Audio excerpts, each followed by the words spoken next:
Hi folks, I am Divok, and welcome to the hero preview for Tidehunter.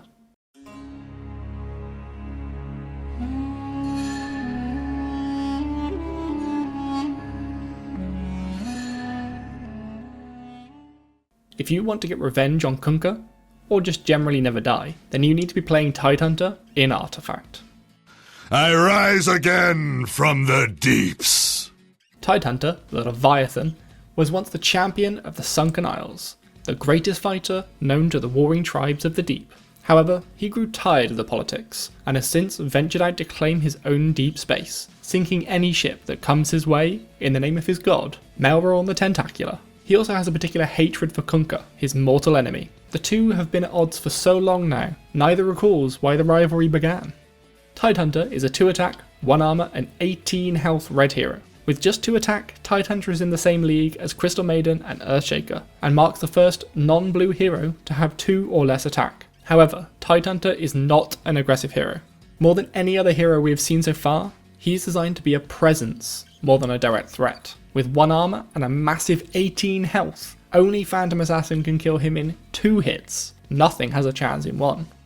Tidehunter's ability is Ravage, an active ability with a 4-turn cooldown that lets you stun Tidehunter's enemy neighbours this round, and each other enemy has a 50% chance of being stunned, also this round. Stunning neighbours and then having a 50% chance to stun the rest of the enemies in the lane is fantastic. This is like Earthshaker's Fissure, plus an RNG based extra. When looking at stuns and silences though, initiative is absolutely necessary. If you don't have initiative when stunning and silencing, the enemy is going to cast their big spell and they're not going to care whether they're stunned or not. However, if you do have the initiative, you can shut down the enemy's entire plan for that lane, which is perfect in the late game. Once you've immediately stunned the enemy heroes, you are now the only one who can cast spells, so line up everything you need to use perfectly.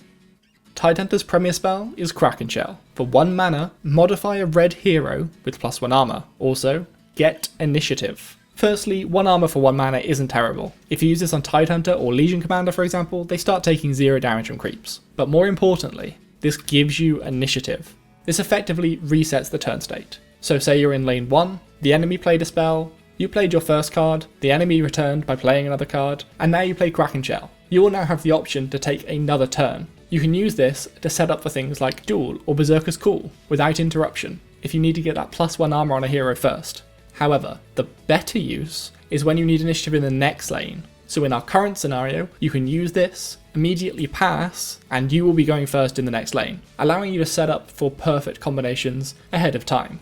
We're now going to go through the different stages of the game, early, mid and late, and take a look at the items, spells and playstyles you'll want to utilise with Tidehunter. Now, early game, you're not going to get many items, especially with just 2 damage, so look for consumables. However, Fountain Flask is absolutely fantastic with Tidehunter. In terms of playstyle, there is absolutely 0 way for Tidehunter to die early game. Play him in the most hotly contested lane, so you can always guarantee you're going to be able to cast there. Before Ravage is up, he can be swarmed around though, so make sure you have a Grand Melee or clear the deck on hand ready to cleave down those enemies. As we've assessed, Tidehunter's greatest weakness is the fact that he only has 2 damage. He has the same attack value as a creep.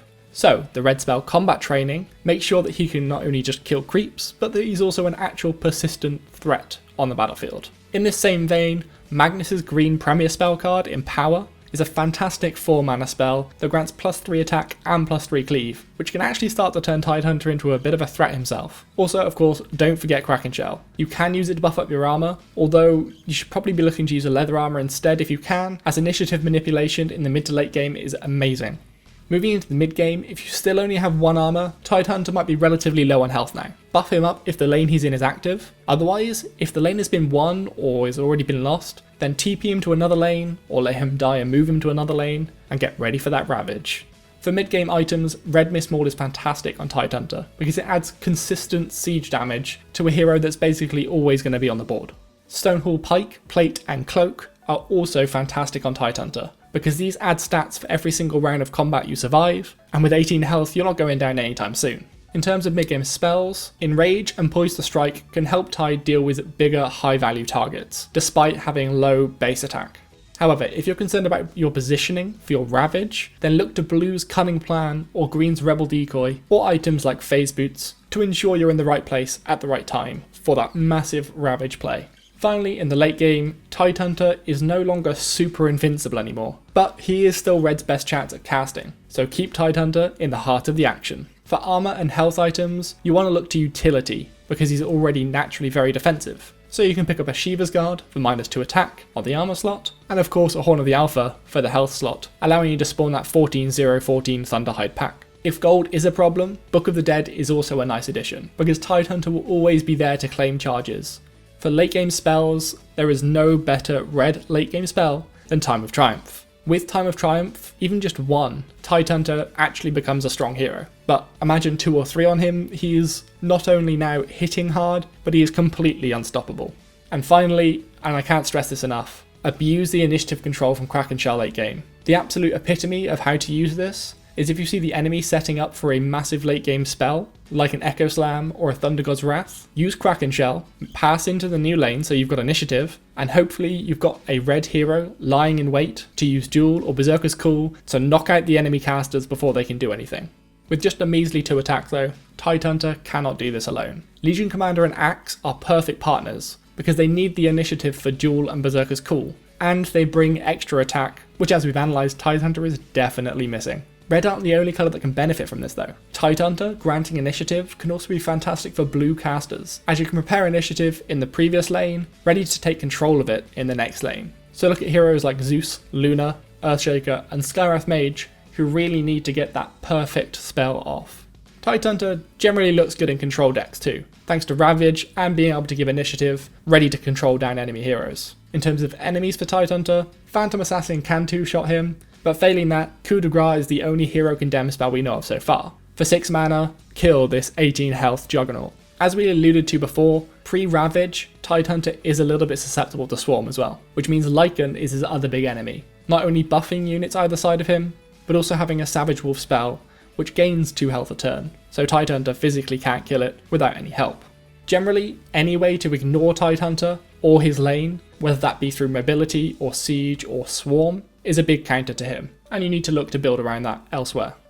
This seemingly unkillable Leviathan might appear to be a dim-witted lumbering giant, whose sole purpose in life is to absorb damage. However, he's more dexterous than you might imagine, and before you know it, you will have the entire game torn from your grasp and sunk to the deepest depths. Thanks for watching the hero preview for Tidehunter. If you'd like to help us out, feel free to hit that like and subscribe button, and don't forget about the bell icon either, so you never miss a video ever again. I've been Divok of the Artificers Guild, and I will see you next time.